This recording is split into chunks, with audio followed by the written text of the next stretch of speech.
Hello everyone, welcome to yet another session of the daily news analysis by SRIRAM'S IAS, where we take up the important articles featuring in the Hindu newspaper and break them down for our understanding from the examination point of view.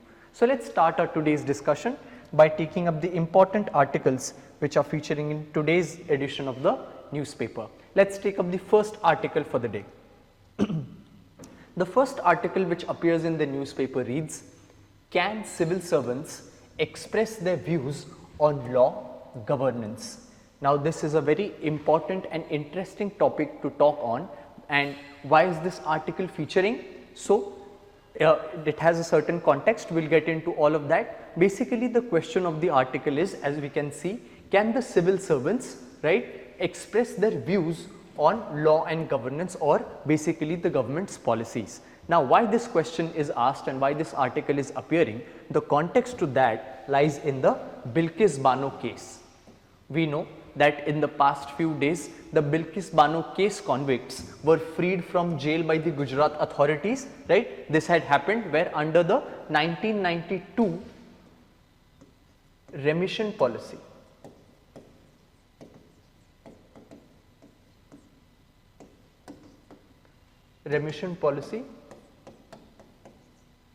the Gujarat government freed these convicts. Now getting affected by this, an IAS officer, Smita Sabharwal, from a different state cadre, she belongs to the Andhra Pradesh cadre if I am not wrong, remembering correctly. So but she is definitely not from the Gujarat cadre.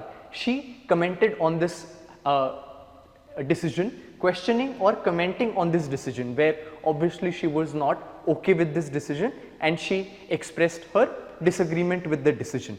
This sparked the debate as to should the government civil servants, the IAS officers and the likes of other officers, should they be commenting on the government's decision.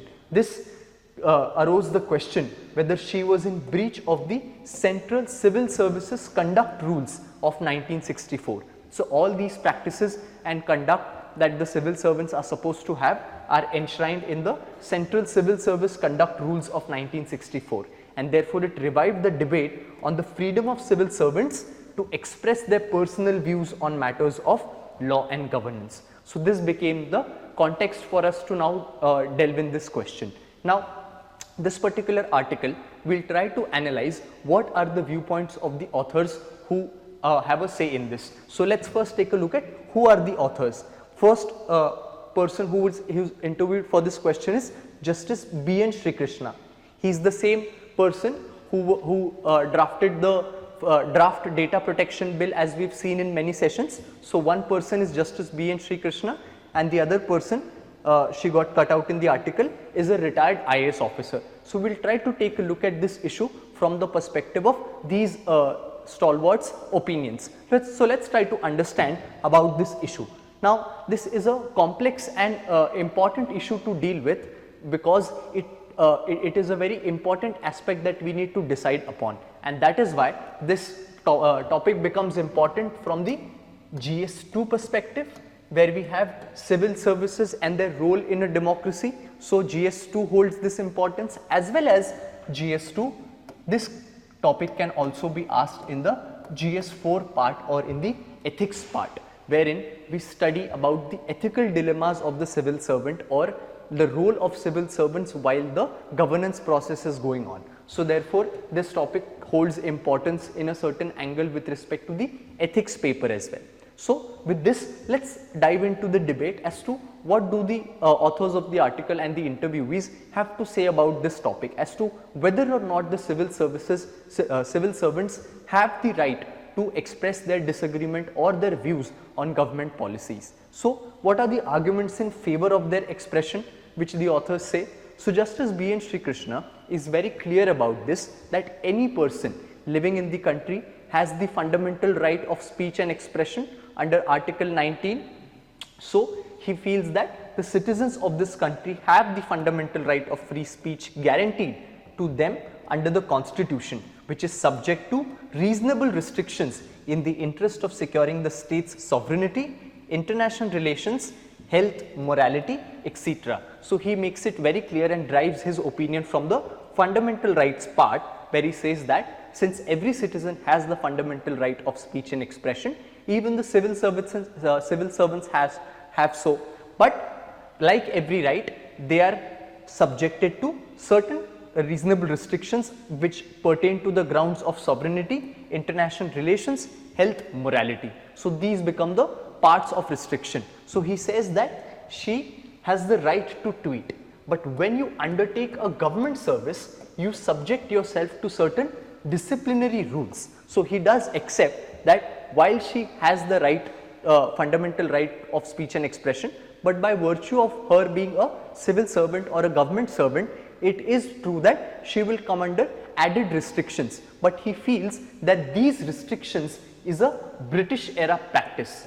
As we know, the civil services or the bureaucracy of the country is a legacy of the colonial era, wherein the Britishers first established the civil services and bureaucracy, and since they were in the country to exploit the resources of the country, it was but natural that they did not want their officers to speak against them or against their policies. So the B.N. Sri Krishna in this case feels that this is a regressive practice and that should be looked into, and that is why he feels that it was okay of her to comment.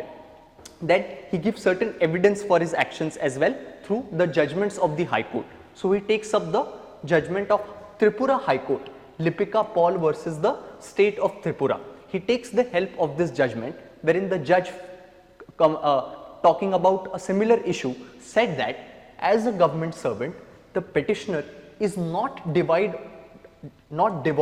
of her right of free speech, which is a fundamental right which can be curtailed only by a valid law, and she, the petitioner, was entitled to hold her own beliefs and express them in the manner she desired, subject to not crossing the borders laid down in the conduct rules which were applicable in Tripura. So even the High Court of Tripura in this case tried to opine that the person who is making the comment is free to do so, but they are subjected to the basic decency by not crossing the borders laid down in the conduct rules. So again a certain level of balance was tried to be made by the Tripura High Court, wherein they also upheld the right of the civil servants to express their opinion on the government's policies. Similarly, in 2018, excuse me, the Kerala High Court had said one cannot be prevented from expressing his views merely because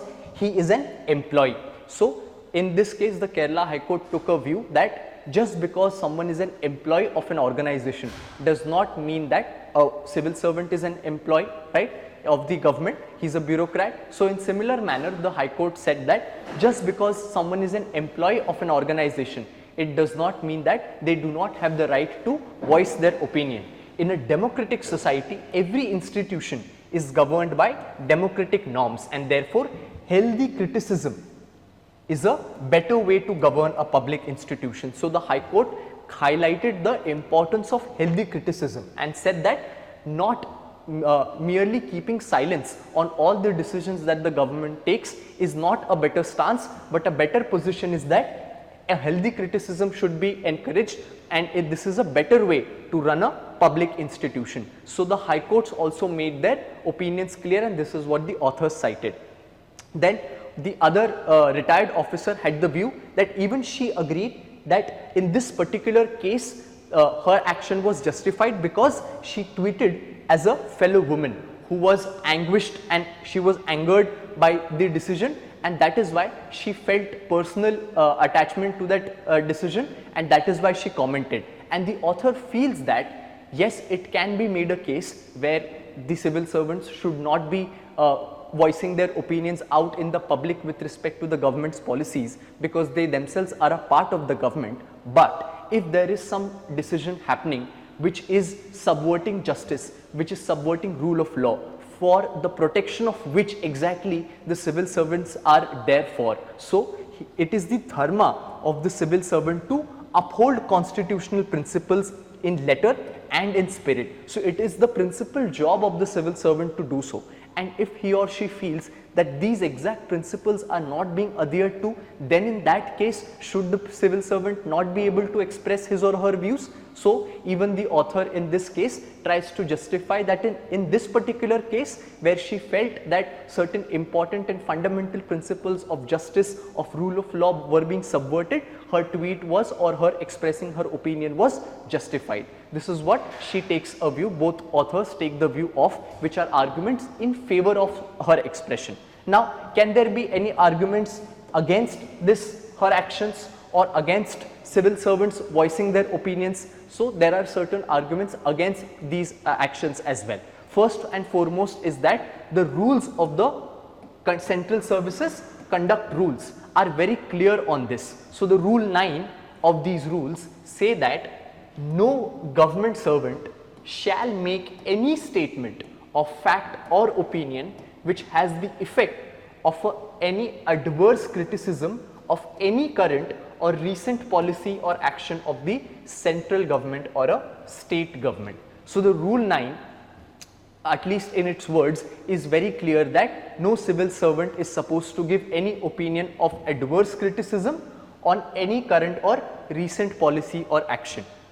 So this becomes an argument against this issue, wherein the law made by the authorities in this case is very clear, but the authors through this particular article feel that this is a very stringent provision and it need not be such vague and strict as a provision, and certain balance in this aspect or certain freedom in this aspect needs to be incorporated, right. Then other argument which can be against such actions of expression, which the retired officer, IAS officer points out in this article, is that these rules, that these particular provisions of not letting the civil servants voice their opinion or disagree with the policies are there for a reason.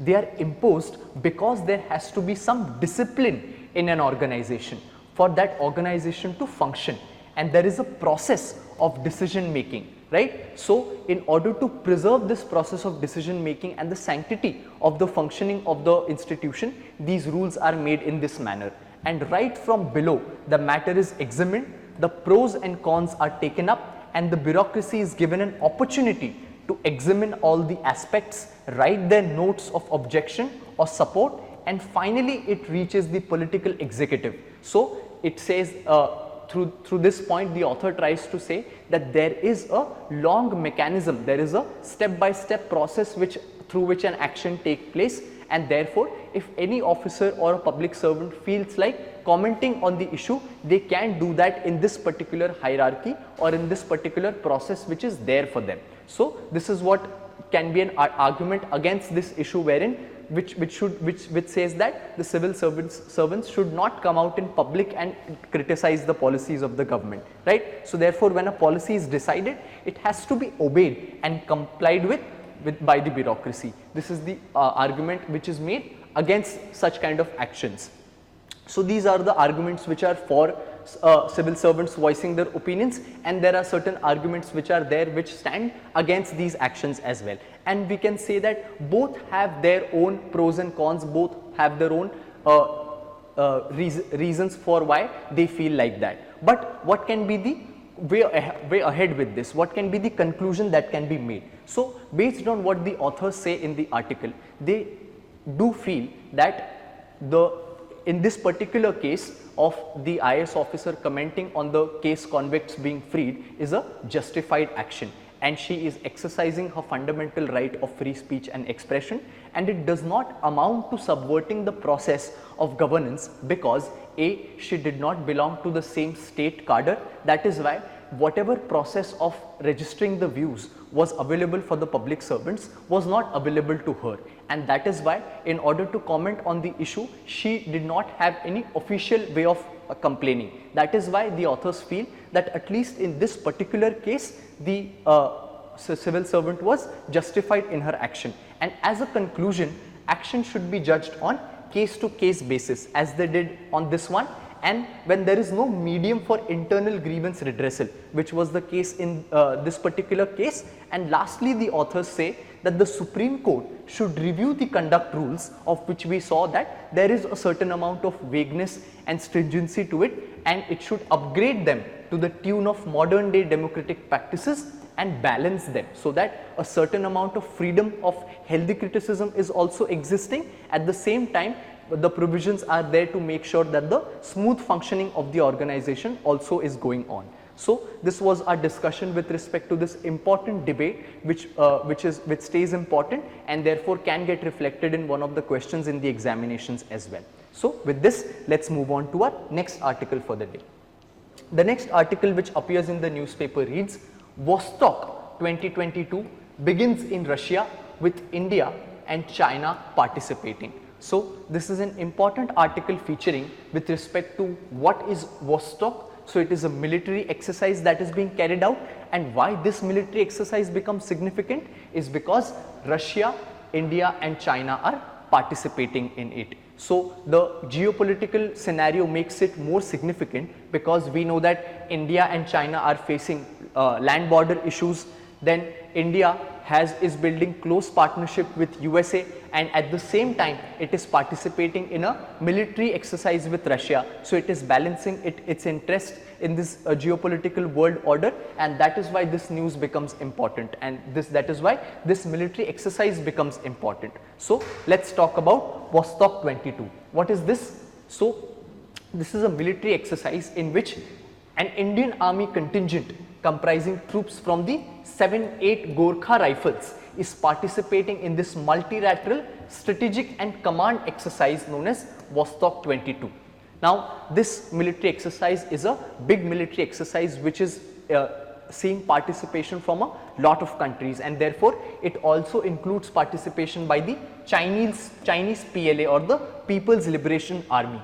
And what is this exercise going to do? So whenever the troops of these various countries come together, it is aimed at interaction and coordination amongst other participating military contingents and observers, and it is scheduled to be held from September 1 to September 7. So it has already started, and an Indian army contingent has participated in it. So these military exercises become important to coordinate together, understand each other's tactics and interact with them for a healthy coordination atmosphere. And Russia has stated that this Vostok 22 will be conducted in 2 phases. And who all are participating in it? So apart from India and China, various countries of the Central Asian region of countries neighboring to Russia are participating, which include observers from the Collective Security Treaty Organization and the Shanghai Cooperation Organization and the other partner states. So all these nations are participating in this Vostok 22 military exercise. These were the important facts with respect to this article, and with this let's move on to our next article for the day. The next article which appears in the newspaper reads, 7 states called to Center's crime portal. Now this particular article becomes important because it talks about a important portal which is known as CRIMAC or the Crime Multi-Agency Center, which is known as the CRIMAC portal. The article talks about this portal and as to how some states are there which are not participating in this portal. So this becomes important for us from the perspective of prelims and GS2 where we have these issues, and also GS3 where we study the internal security aspects. So what is the CRIMAC or the Crime Multi-Agency Center portal? It was launched in 2020 by the Ministry of Home Affairs. We generally see that all the affairs related to internal security and policing matters, who intervenes and who governs? Ministry of Home Affairs. So it was therefore launched by this ministry to share information on crime and criminals 24/7 with various law enforcement agencies and ensure a seamless flow of information amongst them. So as the name suggests, the Crime Multi-Agency Center, which means that this would be a center which would have information with respect to various crimes, and this information would be there to shared with all the states. So it would be shared with all the states 24/7 with various law enforcement agencies. So it's a good intention portal that way. And who runs the CRIMAC portal? This application is run by the National Crime Records Bureau or the NCRB, which aims to help in early detection and prevention of crime incidents across the country. So NCRB is running the portal. And which are the states, as the article is suggesting, who have not participated in this portal? So West Bengal, Andhra Pradesh, Bihar, Chhattisgarh, Mizoram, Manipur, Nagaland and Sikkim, and the Union Territory of Dadra Nagar Haveli and Daman and Diu have not uploaded a single alert on the Crime Act since the portal was launched in March 2020. So there are some states which have not uploaded their data on this portal, and that is what the article highlights. So from the examination point of view, what becomes important for us to know about this portal? Who launched it and who runs it, right? So this was our important facts with respect to this article, and with this let's move on to the next article. The next article which appears in the newspaper reads, Indian made HPV vaccine to be come out this year. Now again, this is an important article because as we saw in the last prelims examination, UPSC is focusing on a lot of biotechnology innovations since the COVID-19 was in news, and that is why the indigenous aspects of medicinal innovation become important for us. So what is this vaccine? The HPV vaccine, or the human papilloma virus, which causes the cervical cancer. So this HPV vaccine has been brought out to treat cervical cancer. So, and this vaccine is known as SRIRAM'S. This is going to be the vaccine which is going to treat cervical cancer. It is developed by the Serum Institute of India, right? This was the same institute which developed the AstraZeneca vaccine for India. So it is being developed by the Serum Institute of India and was approved by the Drug Controller General of India. Now when we say approved by Drug Controller General of India, which is this body? So Drug Controller General of India is the premier body in India which deals with approval of such activities. So what is the Drug Controller General of India? It is responsible for approval of licenses of specified categories of drugs. So whichever pharmaceutical drugs and other products come out in the medicinal market, the approval of licenses is the responsibility of the Drug Controller General of India, such as for drugs such as blood and blood products, IV fluids, vaccines and sera in India. So since they approved the vaccine, the Drug Controller General of India has approved the SRIRAM'S vaccine, and it comes under the Ministry of Health and Family Welfare. So the DCGI functions under the Ministry of Health and Family Welfare. Now coming back to the DCGI approving SRIRAM'S. What is now this SRIRAM'S vaccine? It's a quadrivalent vaccine. What do we mean by quadrivalent? Quadri always means 4. We always say quadrilateral. So quadri means 4, and therefore quadrivalent vaccine, it means that it is effective against at least 4 variants of cancer causing human papilloma virus. This is the deadly virus which causes the cervical cancer in women and resulted from a partnership. Now who have made this vaccine? So Department of Biotechnology, which is the government department, then Biotechnology Industry Research Assistance Council, we've seen about this body, BIRAC, or Biotechnology Industry Research Assistance Council, and the Bill and Melinda Gates Foundation that supported the serum's development efforts. So these bodies, government, international NGO as well as the Serum Institute of India came together to manufacture and develop this vaccine, which will treat cervical cancer, and annually about 1.25 lakh women are diagnosed with cervical cancer and over 75,000 die from the disease in India, and close to 83% of the invasive cervical cancers in India and 70% of cases worldwide are attributed to the HPV virus types 16 or 18. And this HPV, or the human papilloma virus, transmission is influenced by sexual activity and age, and almost 75% of all sexually active adults are likely to be infected with at least one HPV type. A vast majority of this infection resolve itself. So as we can see, this vaccine is important because the prevalence of cervical cancers, especially in Indian women, is quite high, and it's a it is a sexually transmitted disease, and therefore the vaccine is important with respect to treating them. Now let's look at a few important information about cervical cancer. When we talk about the vaccine being made for cervical cancer, what exactly is cervical cancer? So it is a type of cancer that occurs in the cells of the cervix, which is the lower part of the uterus that connects to the vagina of a woman. So it is occurring in a specific part of the body, that is the cervix, the cells of the cervix, and that is why it is known as the cervical cancer.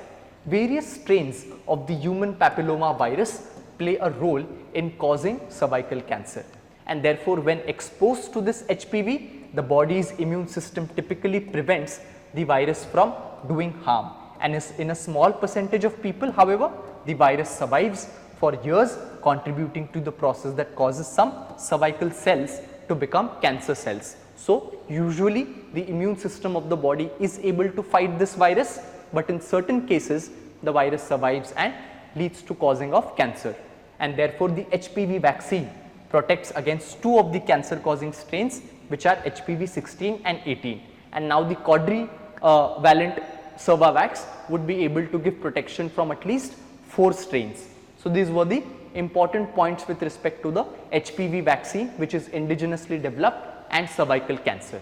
With this, let's move on to our next article for the day. The next article which appears in the newspaper reads, United Nations accuses China of Uighur right abuses.